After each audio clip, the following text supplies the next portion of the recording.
El día de hoy salimos con 164 casos confirmados. Si recuerdan, el día de ayer teníamos un pool importante de casos sospechosos en donde están siempre la posibilidad de poder tener nuevos casos confirmados, como por ejemplo en el hoy también, ese pool representan 448 casos, que es donde podemos el día de mañana tener nuevos casos confirmados que se sumen a los de color rojito, o podemos tener casos descartados en color verde. Sobre el fallecimiento de la persona de ayer, hubo mucha confusión y a la fecha todavía no está claro. Si usted nos pudiera ayudar y precisarnos si esta persona tenía o no antecedentes de viaje al extranjero o contacto con alguien que hubiera, o sea, si calificaba para ser de este grupo de casos o definitivamente, como nos dijeron, se trata de un caso comunitario que no estaba registrado. Primera pregunta, de hecho, el día de ayer ustedes no iban a encontrar todavía la lamentable defunción, porque cuando precisamente hicimos el corte no formaba parte de la tabla resumen de casos confirmados. El día de hoy están a 14 minutos de publicar la tabla. El día de hoy sí se va a encontrar la defunción como un caso confirmado, y de hecho van a notar que en el antecedente epidemiológico de viaje o como tal, lo que dice es en investigación.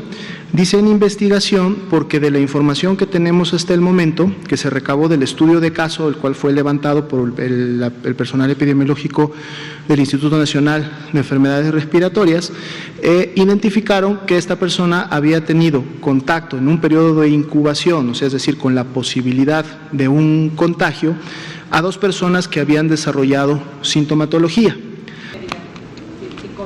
Si no han considerado o reconsiderado adelantar, o sea, hacer pruebas masivas a más personas, ir a buscar a los que pudieran estar afectados.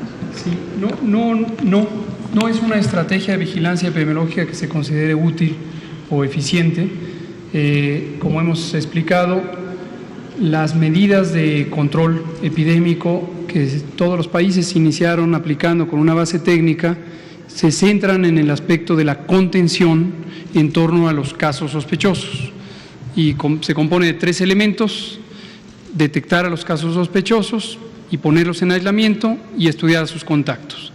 Y la utilidad de estar detectando o intentando detectar a cada caso sospechoso para ponerlo en aislamiento empieza a ser impráctico, pero además inconveniente, porque empieza a distraer los distintos mecanismos de la salud pública hacia un esfuerzo que, desde el principio se sabe, tiene límites.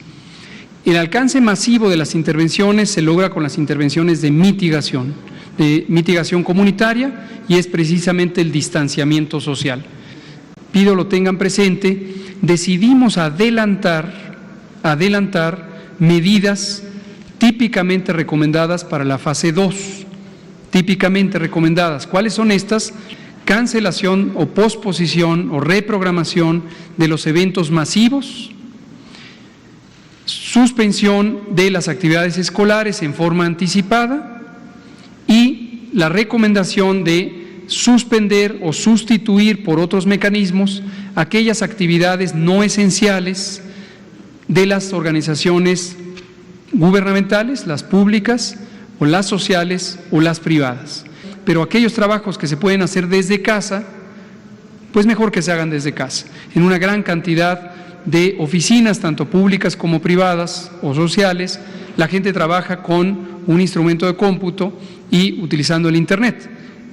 Entonces, si es posible, hay que privilegiar que esos trabajos se realicen en casa y que las personas estando en casa se queden ahí, que salgan lo menos posible a la comunidad. En cada país, la palabra emergencia tiene un significado diferente. ¿Por qué razón? Porque obviamente los marcos legales son diferentes y el fundamento técnico de las declaraciones de emergencia o las declaratorias de emergencia es diferente. En muchos países, declarar una emergencia implica solamente o principalmente el que se puedan disponer legalmente fondos especiales para contender con un fenómeno. Puede ser un desastre natural, puede ser un fenómeno sanitario, etcétera. En nuestro país no tenemos un marco legal tan restrictivo que nos impida contender efectivamente contra esta epidemia. No hemos tenido dificultad alguna, entre otras muchas razones, porque existe la voluntad política del gobierno de actuar tempranamente, de actuar de manera integrada, de actuar de manera efectiva, y el propio presidente de la República ha tomado cartas en el asunto desde los primeros días de la preparación, contemplando que podemos tener algunas economías con reducciones de gasto superfluo que hay todavía en algunas partes del gobierno y destinarlos prioritariamente para la salud. Hoy ocurrió la sesión extraordinaria del Consejo de Salubridad General. Para que toda la audiencia conozca, el Consejo de Salubridad General es una autoridad de salud. Las autoridades de salud previstas en la ley son el presidente de la República, el secretario de Salud, el Consejo de Salubridad General, que es la única autoridad colectiva formada por muchas personas, pero la preside el presidente de la República, y la autoridad estatal. Los gobiernos estatales son autoridad sanitaria. México se adelantó con las medidas clásicamente recomendadas para la fase 2, preferimos hacerlas desde la fase 1.